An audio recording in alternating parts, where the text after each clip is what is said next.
I am going to kick this amazing 50-hour-long online vigil for Julian Assange and WikiLeaks off with one of my really dear friends, Caitlin Johnstone. Hi, Kate. Can you hear me? G'day, Susie. How you going? Good. I just got to brag about you a little bit and then we'll get to having a chat. But Caitlin has been described, and I would describe her as one of the most important voices in journalism right now. She is just the absolute shit, quite frankly. You would frequently see her work shared by WikiLeaks and by Julian Assange and by many of us, because she is a fearless anti-war voice for truth and so needed in the times that we face on this planet right now. Caitlin is a staunch supporter of Julian and has relentlessly written about and recorded events relating to Julian and WikiLeaks as they have been unfolding. So welcome to the stream, Caitlin. Thank you so much for your support of this movement. And thank you, Susie, for that awesome intro. Wow, thank you. And thanks for putting this on, and you and the Internet Party and everyone. You know, there's been so much effort going into this. 50 hours is a long, long time. And I'm sure it's going to be I know many people are going to be stuck to their headphones all weekend listening. So it's a really great thing that you put on, and I think it's really good to gather the community and have a reassessment of where we are, because it's like a military operation that they're enacting right now on Julian Assange. It's they're gradually putting all their chess pieces in place in order to manufacture consent for his prosecution, which is an astounding thing to prosecute a journalist, which is why they have to work very, very hard to gain the public's consent so that in the end it will look like the public wanted this. It was the will of the people that wanted to prosecute Julian Assange, and not a handful of embarrassed plutocrats who consider him a very annoying person to have because he keeps disrupting their narratives. So yeah, we're in an important time. You can feel them circling the wagons. We're getting very close, and even looking around, the public, everyone, people who are watching this would know that their friends and family who may have been sympathetic towards him are now starting to turn, and that's just relentless psyops. It's just over and over and over smear attacks, and then eventually everyone will be brought into line, and they can prosecute him, and it will look like the natural progression of. I think that was definitely their plan. You're spot on, and they were doing as much as they can over the last years to make it as socially unacceptable as possible to support Julian and to support WikiLeaks. And we've seen them go after his natural base of support, over and over, and to try and degrade that support base. But I just point out that what this movement is doing is making it socially acceptable to support Julian again and to support WikiLeaks again. And the reason we're doing 50 hours this weekend is because we are showing month after month that the support base for him is growing, that more and more people are willing to stand up and put their face out there and say, I support Julian and I support WikiLeaks. And you were with us on the very first 10-hour vigil stream that we did. Again on the 26 hours, again on the 38, now we're at 50. And this week, I haven't had much of a chance to talk to you about it actually, but over the course of the last week, 10 days, we launched an online collaborating platform for supporters of Julian. And just on the strength of one stream with no mainstream media coverage at all, over 2,600 people put their hand up and said, hey, I want to volunteer for this, jumped on board, and are producing all this amazing content that you're now seeing. So I think that your analysis is spot on, that it is like literally a military-style army of digital trolls and CIA agents and NSA agents that have been working against WikiLeaks, but that we, the people, can unite and create an even bigger force to push back against that. Well, and the important thing to recognise is that they need our consent. They can't do this without our consent. So all we need to do is say no. That's the only thing we need to do. If they can't get us to come along board and make it look like it's the will of the people wanting to do this, then they can't do it, or else, you know, they'll look like the totalitarian regime that they are, that the mask will be pulled off, the Orwellian nightmare that, you know, that wants to prosecute a journalist in, you know, so-called Western civilization. That's just, you can't do that. You can't do that, like, just and say, well, here we go. Well, we're going to do it anyway. We don't like him. They need our consent. And so all we need to do is say no. It reminds me of, there's a viral video of, there's a waiting room, and they perform this experiment where they sound a tone, and everyone in the room stands up and sits down, except for one person who doesn't know what's going on.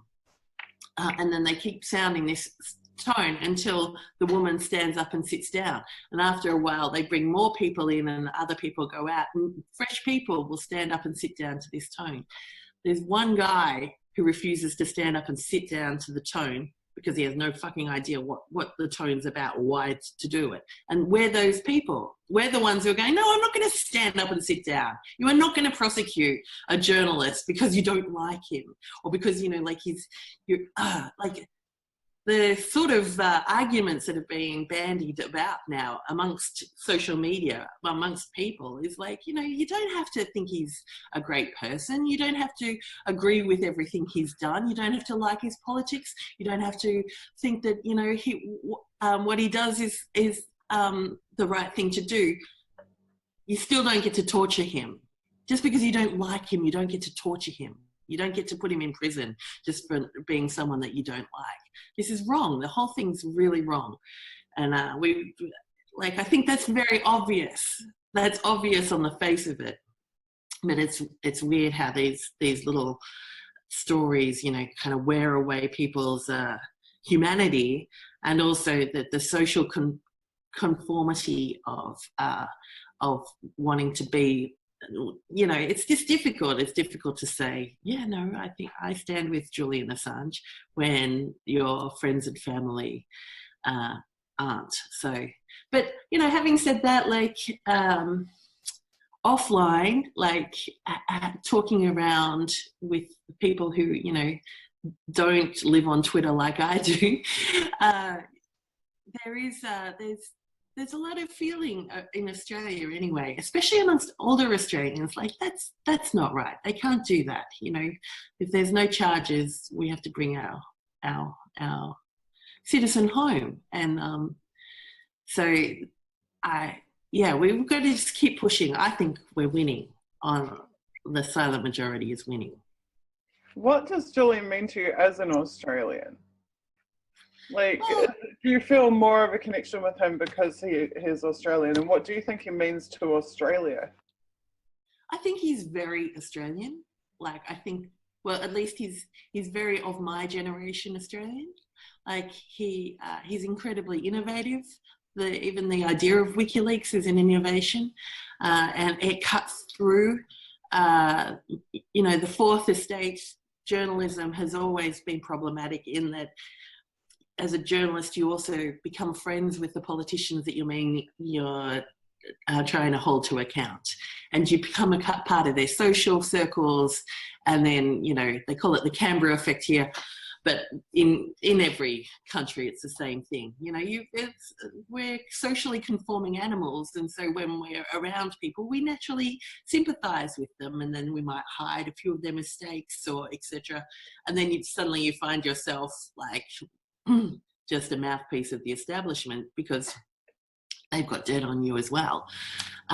He cut through all of that because with the innovation of WikiLeaks, people could whistleblow direct, and those documents could be read, you know, in their unredacted form, and that people could make their own opinions about them, like, and journalists could write from them, etc., in a much more objective way. And I think one of the things that they've been picking away at is that, you know, because of that sense of objectivity, like, you know, a new kind of way of bringing truth to power, he did get this kind of air of objectivity to him. And so the fact that he, you know, he has opinions about things like any other human is held against him, which is very strange. But, like, I think that they've countered those two things nicely in one of their many smear attempts. But yeah, as an Australian, like, he's innovative. He keeps the bastards honest. That's like a phrase that you'll hear many Australians say. There's a strong belief in democracy and the will of the people, you know, taking control, no matter what that might be, even if that's not to your taste. There's a strong sense amongst my generation anyway, and older generations, that if you take it to the people and they vote that way, then that's the way it is. You know, democracy is messy and it doesn't always tally with what you want as an individual. Yeah, and I think doing the right thing is trying to do the right thing, even in the face of people pushing back at you, is another trait that most Australians aspire and think of themselves having. Having said that, like, it's pretty sad that Julian Assange is not there are not more protests, and they're not louder, and they are not, like, beating down the doors of Canberra politicians to ensure that he comes home. But I do feel like that's changing. Yeah, I really believe it's changing. I mean, we see now 21 cities are coordinating actions live on the ground at embassies and countless other initiatives. Even like a couple of days ago in France, there were people just walking through the streets, handing out Unity for J posters, carrying banners, telling people what was happening to Julian. There was a really sizable protest in San Francisco, I believe yesterday or the day before as well, like a huge one at the embassy. There's so much stuff happening right now, more than we've ever seen in years. It's like, many people on the organizing platform that we built that I was talking about before, people have been saying to me, I was waiting for something like this. I've just been waiting for it. I've been waiting and I'm watching, and, you know, now that it's here, I'm on board. What can we do? And they're working together on hundreds of initiatives and doing incredible work. And it's that long overdue feeling, and like, for all the years of waiting, now people are like even more chomping at the bit now that there is an opportunity to do something about it. So I do think change is coming. These things take a long time to build and to manifest, but I do think he's in a stronger position in terms of his support base than he was 3 months, 6 months, a year ago. I personally believe that. I do think so too. I feel like the tide is changing. That there's a sense that that they're like, you could have been fighting this whole time, and it felt pretty kind of useless. But people have just decided that that's enough. Especially now, you know, like, there's so much hypocrisy. Like, there's this like, you know, Trump says mean stuff about Jim Acosta, and, you know, it's he's trying to destroy the free press, etc. But they're the same people who will happily see Assange be prosecuted for being a journalist, for doing journalism. You know, those sorts of hypocritical steps, people don't like that. They don't like it, and once they see it, they don't like it at all. Like, you know, we people like to be able to say that they've lived their life authentically and with integrity, and they don't like to be lined up with hypocrites and you know, protectors of power. especially at this kind of key point in history when we're seeing so many things, you know, ecosystems collapse. We need more than anything to be standing as one and making big noises about what we need in terms of leadership for the planet and the sorts of things that we need to happen right now, not, you know, 20 years from now, not incrementally, but right now. Things need to happen. And yeah, so I feel like there's change in the air in general, and Julian Assange is definitely like one of those issues. People see what they're doing to him just for speaking truth to power, just for truthful documents. They're attacking him with lies. So it's one of those kind of classic, iconic situations where it is literally a fight between truth and lies. And you don't want to be on the side of lies, do you? Like, I don't want to be on the side of lies. So, yeah, I think as people come to see that more, and they might see it quietly in their own way and not be expressing it, not feel courageous enough to express it right now. But I feel like a lot of people are seeing that. And, you know, I really encourage people just to keep going, like keep attacking the propaganda machine as much as you can. Put your stuff up on Facebook. I know people complain that, like, you know, they'll put something on Facebook and they get the same 2 people liking it every time. But you'd be amazed at who is seeing that, like, you know, the reads of that. So not everyone's brave enough to like it.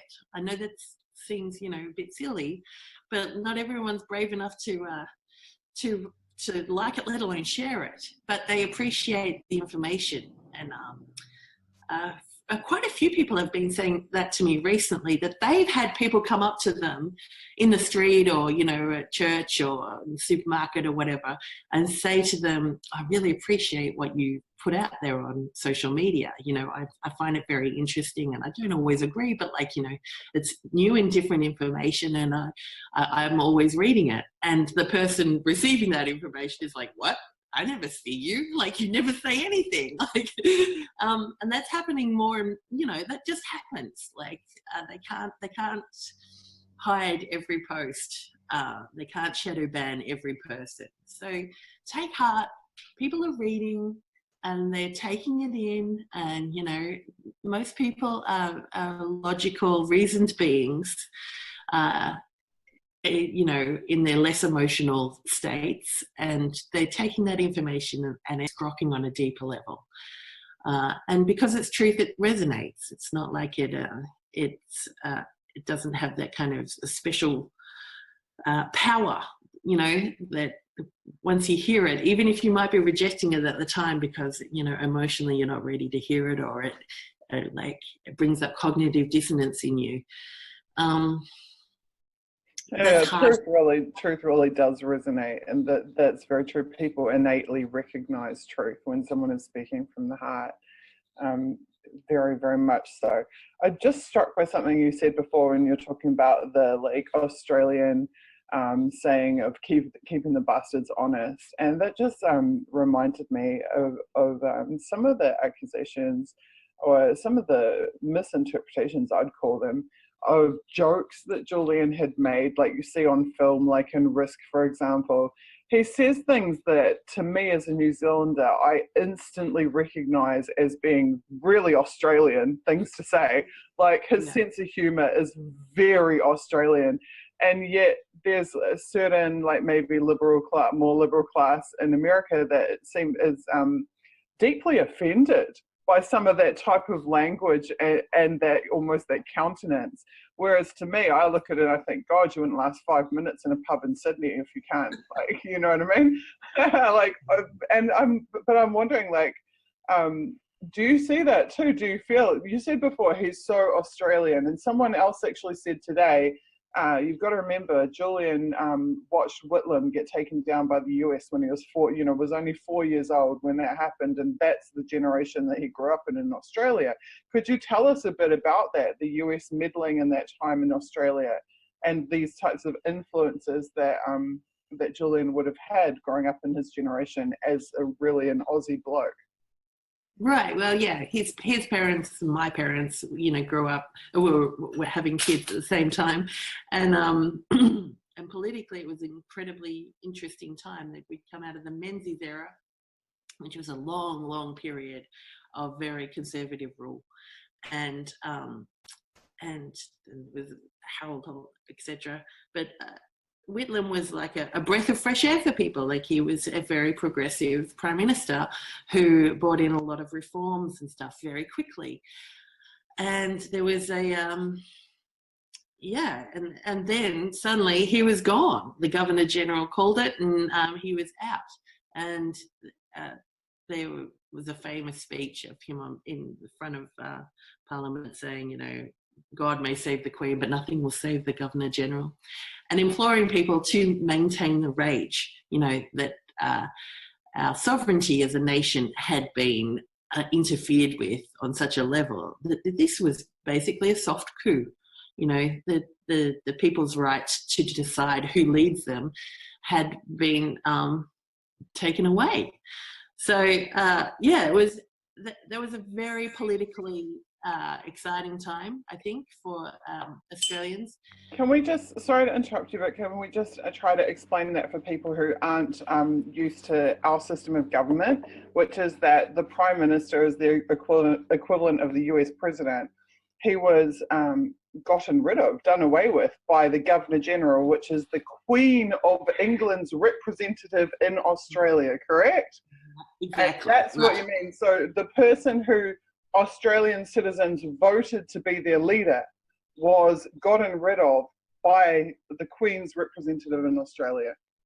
Yes. So, it was, the early 70s, mid 70s, and there was a feeling, that we're finally getting some sort of sense of our own sovereignty, etc. Menzies had been an extreme royalist, like, you love the Queen, etc. Like, it was it. And then suddenly we had Gough Whitlam, who was, was willing to rule for the people. And he came in, it was an extraordinary campaign. And his symbol, and there's badges around. My mum had the badge for a long time that said, "It's time." It was time. It was time for Australia to assert itself as a nation. And we quickly learned you're not allowed to do that. And so it was not just the royal family, or it was an MI6/CIA. So some documents came out which actually showed that the CIA, the ambassador to the US, I believe, who of course is where the CIA is housed in Australia at the embassy, had been intimately involved in the dealings with the Governor General. Exactly. And there's a wonderful piece by John Pilger on that, if you're interested in finding out more about it. So that was the Australia I grew up in as well. And I guess, like, we've been allowed to have the appearance of a very vital democracy, and in a lot of ways I've had a lot of really good things come out of it. Our domestic policy ensured that I didn't really see any homeless people on the streets until I was, in 20 or so, because their safety nets were so good, like their Medicare, free university, that sort of thing, meant that most people were fairly equal in Australia when I was growing up. And that has changed over time, and is getting worse as neoliberalism takes over. But that there was a very strong sense of equality amongst people. And it didn't really matter if you were a refugee or, came here like last Thursday or had been here since the beginning. Like, we've got a wonderful Indigenous cultural past, and that was another thing that Gough Whitlam was trying very hard to do, was to amend the great sins of our colonial past in regards to the Indigenous people. So yeah, it was so the sense of equality and the sense of being able to speak truth to power, even if they were standing in the streets, you know, and being able to come up and have a say and that be heard as equally as anyone else, is a very strong sense of mine. Like it shocks me, actually, like, you know, to hear people talk about, you know, some voices being more equal than others in the liberal media, especially, and that, you know, you can't allow everyone to have a say, and that some people are just more stupid than other people. That sort of sense of that elitist sense of, you know, there's that we need to keep the working class people, you know, down. We can't let them talk too much. That sort of stuff. No one likes that, and we have a word for that. It's called you're a wanker.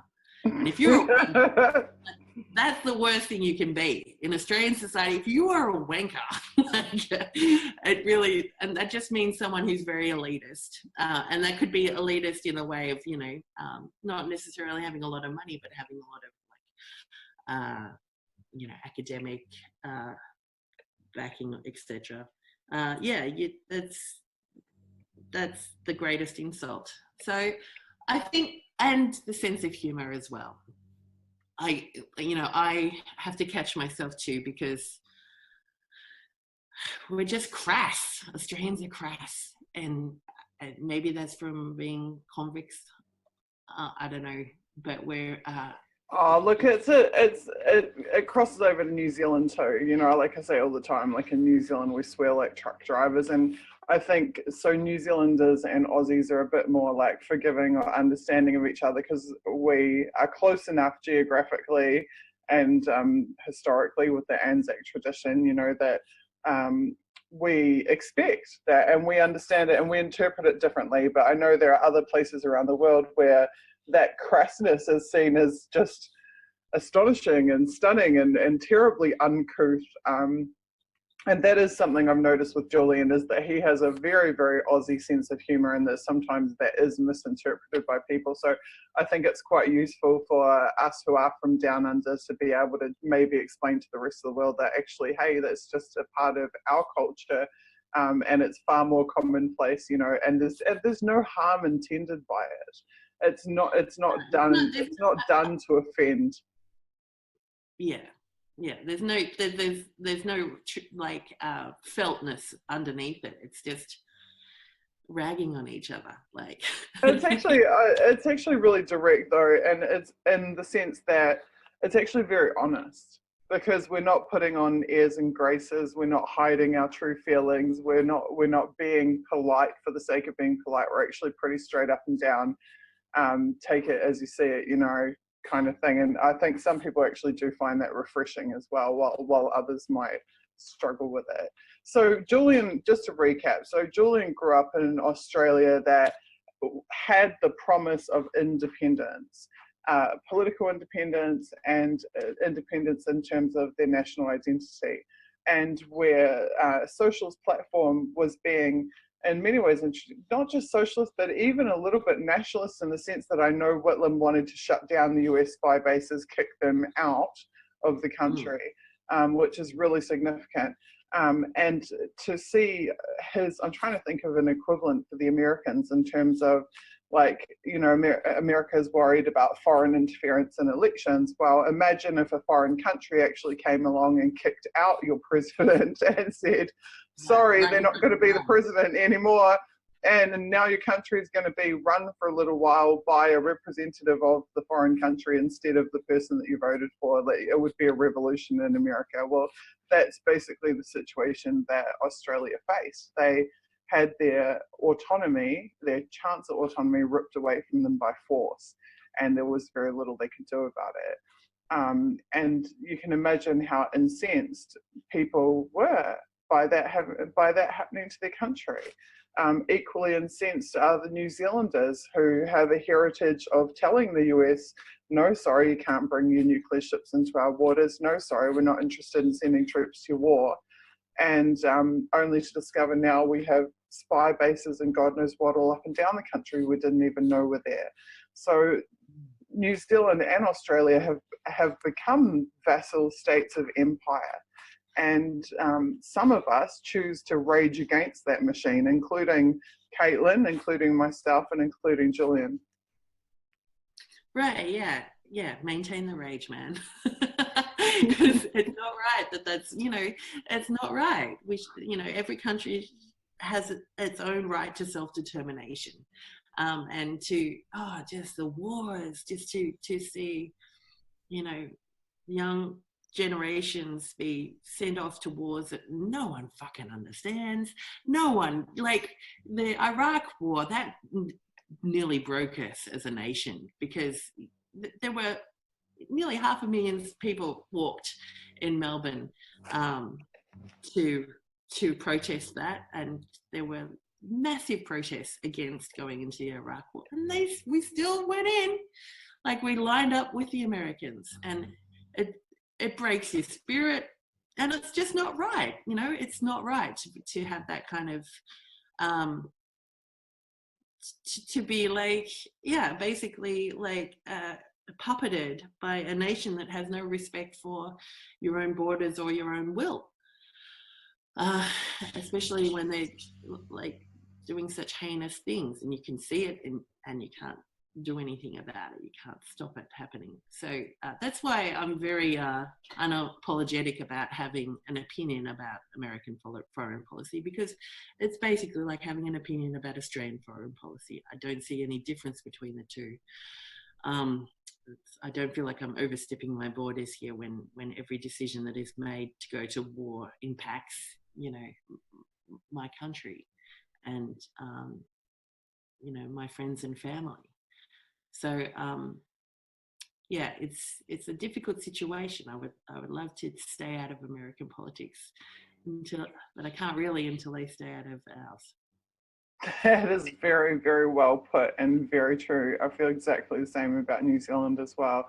You know, when they don't have their spy bases on our soil, I mean, it's not even just that they're spying. They are pulling that data and using it for the drone programs. There's blood being spilled as a direct result of those activities that are happening in our homelands. We only have a few minutes left, so I want you to pull out your crystal ball for a minute, Caitlin, because you recently wrote a really amazing piece that I saw bouncing all around social media, and that was about how he who holds the narrative rules the world. And I feel like, at least as far as Julian's situation, that we finally have an opportunity to seize back the narrative and to not just be subjected to the constant endless smears and debasing of him, but to be able to create our own narratives about Julian, to speak the truth about Julian. And that's exactly what's been happening on all of these vigils. And that video, Break Lights, that just played, I'm not sure if you got to see it in the introduction, but in the final frames of that video, it has tiled their like 60, 70 different voices of all the people who've appeared on these vigils to advocate for Julian, and more of these little tiles join the screen over time, and that's what's happening here. So what I want to know from you is, we know what happens when we lose the narrative. Bad things happen. But what happens if we regain the narrative? Well, interesting things happen, and I think you can see that in Syria. There was no consent given for an on-the-ground invasion of Syria. We won that one. We won that just by saying no and refusing to give our consent, and to being skeptical of the narratives that we were being fed. They could not get the sort of feelings and popularity for a full-scale regime change in Syria. So we're really powerful, and we're doing this here. They're struggling with the Julian Assange thing. They really need to get, what they really need to get is everyone saying, oh yes, he should be prosecuted for journalism because that makes sense to me because blah, blah, blah, blah, whatever reasons. and then for it to feel like a natural progression to have him prosecuted, because these are like we don't know what's going on behind the scenes, but there are no laws that say what he's done is illegal, you know, and that's why there's been no charges. So they'll have to make something up, trump something up even. Yeah, and so that's manufacturing that consent is incredibly important to a invisible totalitarian state that basically just wants to manipulate people into doing their bidding. So all we need to do is say no. That's all we need to do. Like, and also point out to people who are like, you know, who are kind of against Assange for various reasons or whatever. And, you know, they're often anti-Trump people. They're doing the bidding of the Trump administration. And what the fuck? What's going on there? Like, just say no. Take off your MAGA hat, you liberals. Like, why are you supporting Trump in this one particular area?